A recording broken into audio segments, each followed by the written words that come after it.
Lucas, capítulo de número 7, a partir do versículo 1. Lucas, capítulo 7. Na minha Bíblia tem um título que diz: o centurião de Cafarnaum.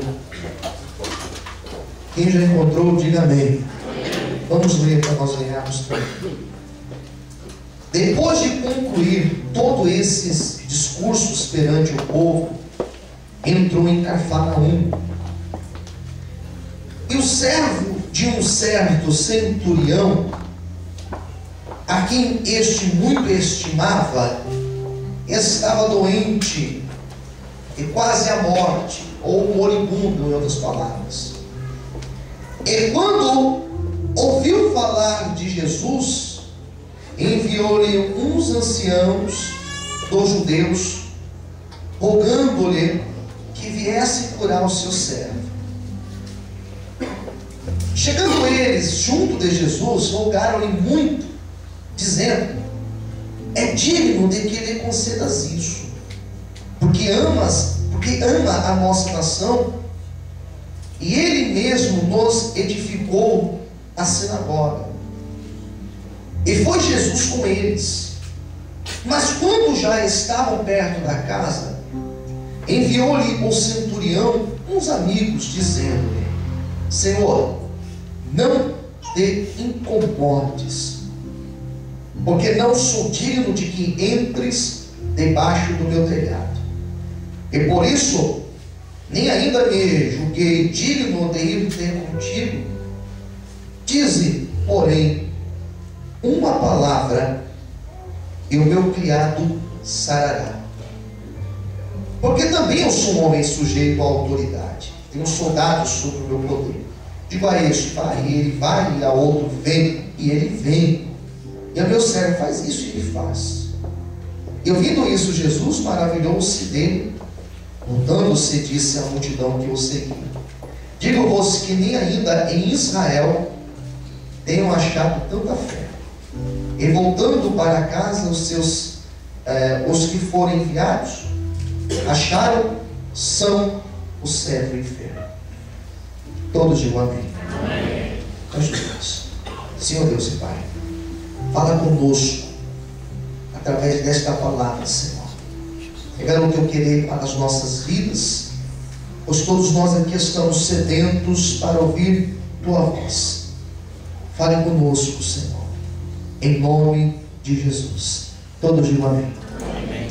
Pois bem, a fé que chama a atenção de Deus foi o tema que eu escolhi para essa pregação de hoje. A fé de quem? A fé desse centurião. O centurião não era judeu, ele era romano. A palavra centurião significa que ele tinha 100 soldados. 100 soldados. Ele era o chefe de uma companhia de 100 soldados. Esses soldados executavam suas ordens, aquilo que ele dizia, aquilo que ele pedia, aquilo que ele mandasse, aquilo que ele falasse. Esses soldados estavam ali para o servir, para cumprir suas ordens. Esse centurião, o texto vai dizer que era um homem bom. Ele era um homem que o povo, que a nação de Israel gostava dele. Não são palavras minhas, são palavras do texto. Eu estou achando essas palavras aqui no texto.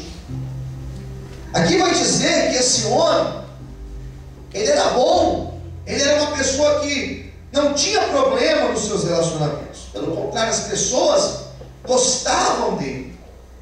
As pessoas estavam perto dele e viam nele um homem bom. Não somente ele era um homem que tinha boas atitudes com as pessoas, mas ele era um homem religioso. A sinagoga que existia em Cafarnaum, ele foi o que patrocinou a construção da sinagoga. O lugar em Cafarnaum onde as pessoas iam buscar a Deus, ler a palavra de Deus, foi um lugar onde ele tinha edificado. Então era um homem que tinha preocupação com as pessoas, ele tinha preocupação com o lugar de se buscar a Deus, E não só isso, ele era um homem preocupado com o outro. Porque ele foi falar com Jesus, não por um problema seu. Ele não tinha um problema, ele estava bem. Não era ele que estava enfermo, não era o filho dele que estava enfermo, mas um desses soldados, um deles, estava quase na morte, estava mal de saúde, estava enfermo, estava desenganado pela medicina daquela época. Jesus, ele chega em Cafarnaum, e antes de ele entrar em Cafarnaum, ele tinha feito um grande sermão. Um sermão que eu arrisco dizer que foi o sermão da montanha. E nesse sermão ele fala sobre os dois fundamentos, dizendo que um homem ele pode construir uma casa em cima da areia ou em cima da rocha. Ele acaba de discursar sobre isso, dizendo que a nossa fé ela não pode estar alicerçada na areia, porque a areia não é um lugar próprio para se construir. A nossa fé tem que estar na rocha, e Cristo representa esta rocha. Amém. Ele fala esse sermão, ele fala antes disso o sermão da árvore e os frutos, os bons frutos, dizendo que nós conhecemos uma árvore pelos seus frutos, por aquilo que ela produz. Ele acaba de discursar essas coisas, ele entra em Cafarnaum. E quando ele entra em Cafarnaum, o texto vai dizer que esse centurião tinha enviado alguns dos anciãos, dos judeus, para ir falar com o Senhor. Ele tinha mandado alguns da sua confiança para ir falar com Cristo. O versículo 2 vai dizer algo muito interessante. Vai dizer que ele manda os seus servos, os anciãos, para ir falar com o Senhor, porque esse amigo, esse seu servo estava muito mal, estava quase morto. Agora eu imagino o que fez esse homem pedir ajuda para alguém que estava quase morto. Quando alguém está quase morto, geralmente o que se faz é se preparar, é fazer os preparativos para a morte dessa pessoa. Quando alguém está quase morto, geralmente os médicos, se a pessoa estiver no hospital, geralmente os médicos liberam as visitas, fala para a família ir visitar. Geralmente quando a pessoa está perto da morte, a família liga para o pastor e fala: pastor, vem aqui orar, vem aqui trazer uma palavra de conforto. E o pastor vai lá levar uma palavra de conforto. Geralmente quando uma pessoa está prestes a morrer, a família, os amigos já começam a se preparar, e já começam a pensar até no funeral, já começam a pensar no pior que vai acontecer. Mas esse homem, ele tinha uma fé que chamava a atenção de Deus.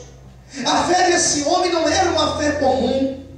Se enquanto outros já estariam se preparando para o funeral, enquanto outros já estariam preparando a família para o sepultamento daquele homem, da sua possível morte, aquele centurião, ele ao contrário disso, ele se encheu de fé. Ao invés de ele pensar na morte, ao invés de ele pensar na derrota por completo, ele começou a pensar na esperança, a pensar na perspectiva diferente. Ele começou a dizer: Deus pode curar o meu servo, Deus pode trazer ele à vida, não está tudo acabado, não, nós vamos acreditar até o fim, porque existe um Jesus que ainda cura.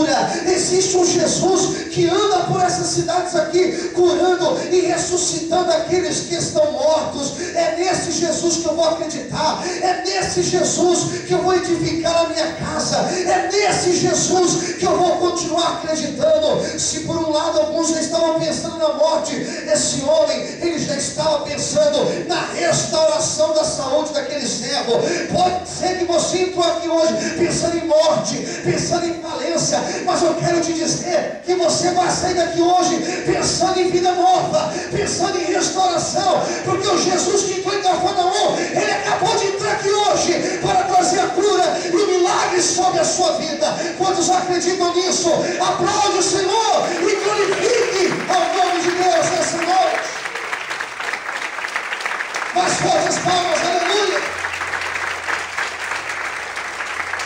Fala porque o amor de Jesus está aqui nessa noite. Quem crê nisso, diga amém. Amém. Vamos continuar lendo. O texto vai dizer o seguinte: